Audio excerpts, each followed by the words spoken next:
Thank you. Mrs. Panayotova, you have the floor. Thank you, Mr. President. Dear speakers, it was a pleasure to hear your opinion. Also, the discussion between the colleagues was interesting. I would like to emphasize on the fact that the analysis of CSDP implementation should take place within the context of the long-term efforts to consolidate a consistent European strategic approach. All the concepts required concerning the pooling and sharing, the civil-military synergies, the improvement of the interoperability and standardization in the security field, all these concepts require more cooperation and more trust among the member states, including aspects of sharing intelligence information. The changes, some of the changes incorporated in the Lisbon Treaty recognize this need and provide tools to facilitate integration. At the same time, I think that one of the Lisbon Treaty tools, the permanent structured cooperation, can also set the preconditions for establishing separate clubs of some of the member states, which fulfill the criteria for intensive development of military capabilities in missions. In this regard, I would like to ask you three questions. First one is, do you see the potential for two-speed integration in the defense sector? If yes, how can this be avoided? The second question is concerning the connection between Article 42.7 of the Treaty of the European Union and the Article 5 of the North Atlantic Treaty.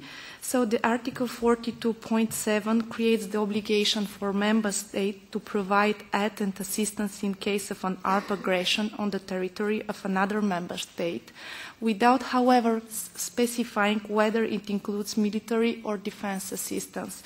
So therefore, it does not amount, in effect, Article 5 of the North Atlantic Treaty.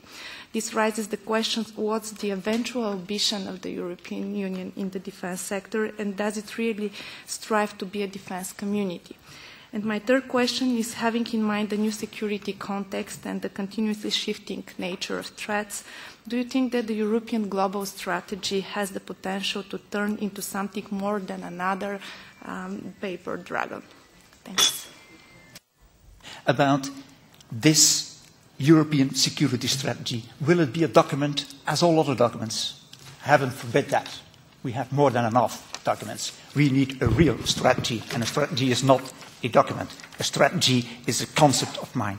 So what we really have to do is make sure that everyone, all stakeholders, take ownership of that strategy. So what I'm saying is here, the way is equal important as to the net result. Countries must be involved and must take ownership. Why do we have those differences on heads of state and government? Sometimes about situations like in Mali, because a prime minister or a head of state never was aware of any strategy that has been developed here within the Union very correctly by the External Action Service on the Horn of Africa or on the Sahel. Let alone that the head of state would be the impression that it's bound to do something. No, they discover it.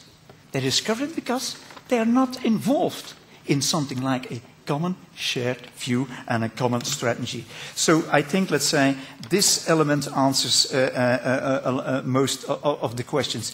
And it also answers the questions, how can we resolve our shortfalls? The answer is very easy. We will hang together, and if not, we will hang individually. That is sure. So it's again, it should be part of our security strategy as well. And on this element about the Article 42 of the European Union and the Article 5 of NATO, I have regularly the pleasure to lecture at universities, and when I'm at the Faculty of Law, my goodness, then there is a difference between Article 42 of the European Union and Article 5 of NATO, because it's not quite identical. But when I lecture for the Faculty of Political Science, there is no difference. And from my political military experience, No difference. Here.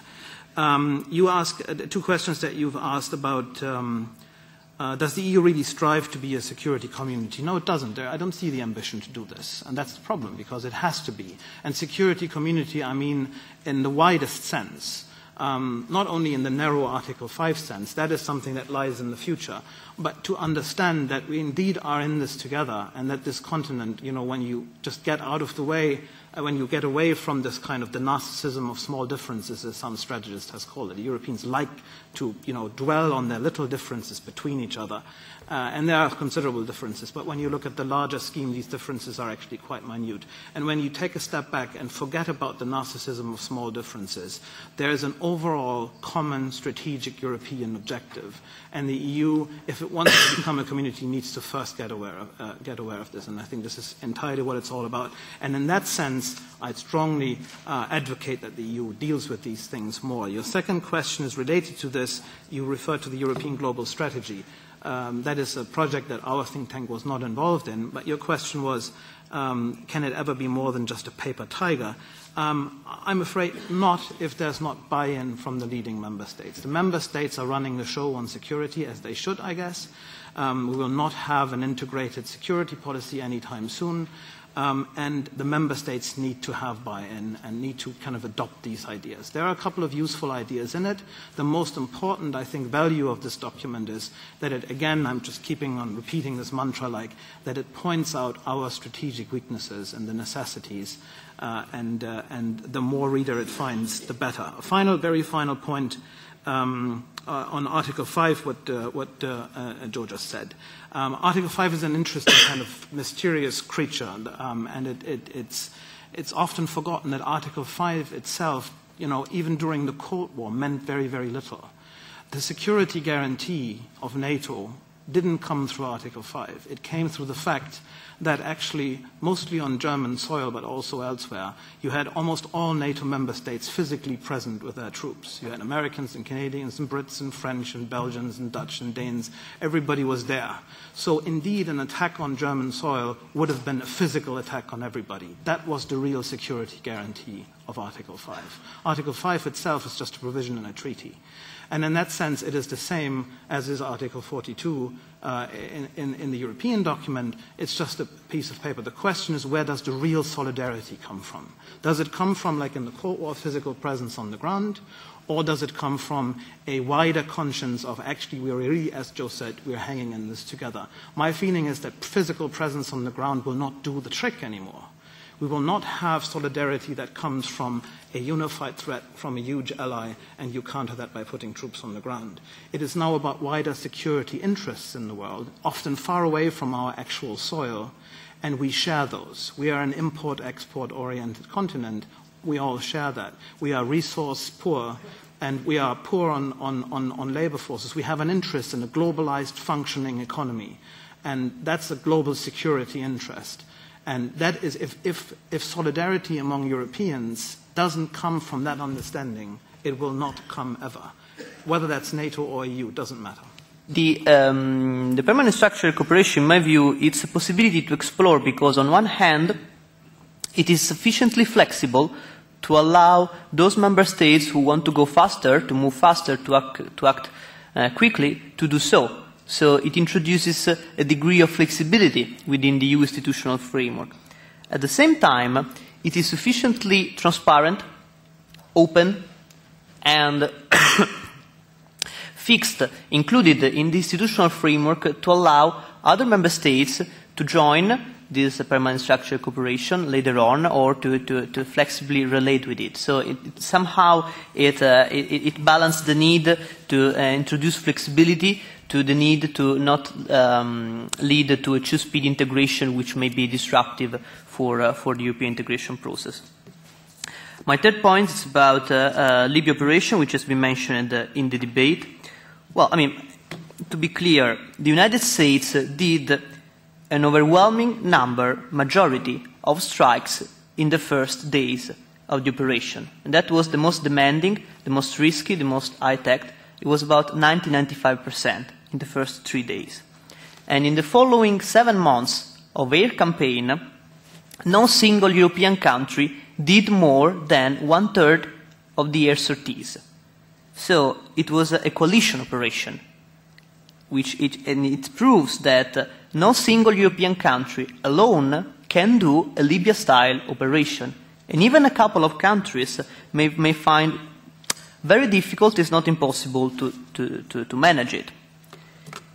My fourth point is about European global strategy, also because my think tank and myself personally were involved in this exercise, writing a report towards European global strategy.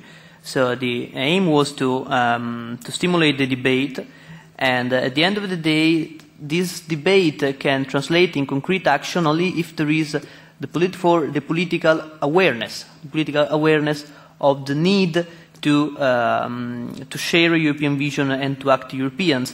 And in this regard, the fact that, as I said before, no single European country can do a Libya-style operation, the fact that the industrialization of Europe with regards to the defense industry, defense, aerospace and security industry depends on certain European action, are arguments that should increase this awareness, this political awareness of the need to act in this regard.